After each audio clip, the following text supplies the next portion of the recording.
Doctor साहब, interesting हो रही है हमारी डिस्कशन आगे भी। आपने कहा ये चैलेंज नहीं है, ये हमारे दिमाग की ही सोच है।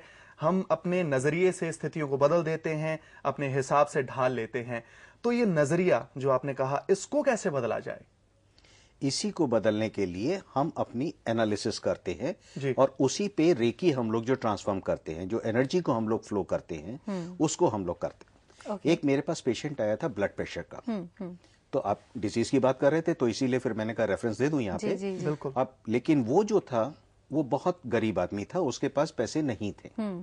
उसको हमने कहा कि सिर्फ आपने एक टेबल, एक पहाड़ा, वो रोज रटना है आपको, जितना दिन में हो सके मैक्सिमम अपना नाम लेके कि ओम प्रकाश बिल्कुल ठीक हो गया है, ओम प्रकाश बिल्कुल स्वस्थ है।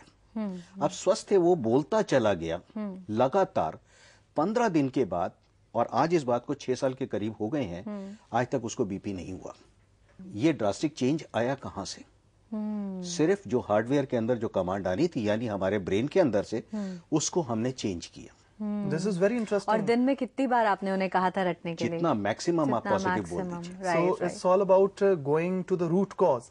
Root cause, correct. लेकिन यहाँ एक चीज जो मेरे दिमाग में सवाल आ रहा है, वो ये कि रेकी सब जानते हैं कि क्या होती है, रेकी कैसे दी जाती है, ली जाती है, लेकिन बाकी हीलिंग मोडालिटीज से, चाहे वो क्रिस्टल हीलिंग हो जो आप करते हैं, प्राणिक हीलिंग हो, या फिर और भी मैग्नेटिक हीलिंग वगैरह, उससे कैसे डिफरेंट है ये? क्या फर्क है इसमें?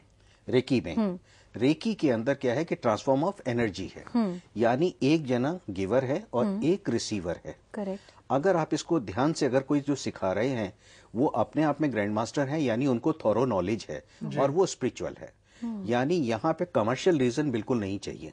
ठीक है। जब तक आप उसको दे रहे हैं या ले रहे हैं, अगर उसके दिमाग में पैसे कमाने की कोई भी ललक है, तो उसके अंदर सक्सेस नहीं मिल सकती। आपको किसी भी हालत में सक्सीड नहीं हो सकते।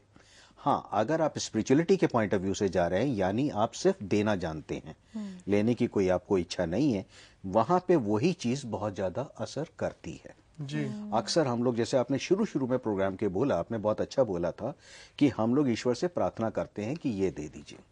तो जब हमारे पास आते हैं तो हम लोग उनको छूटते एक बात कहते हैं, आपने तो भगवान को गुलाम बना लिया कि जरा मैं तो अपने लिए कुछ नहीं मांग रहा, जरा मेरे बच्चों का ध्यान रख लेना।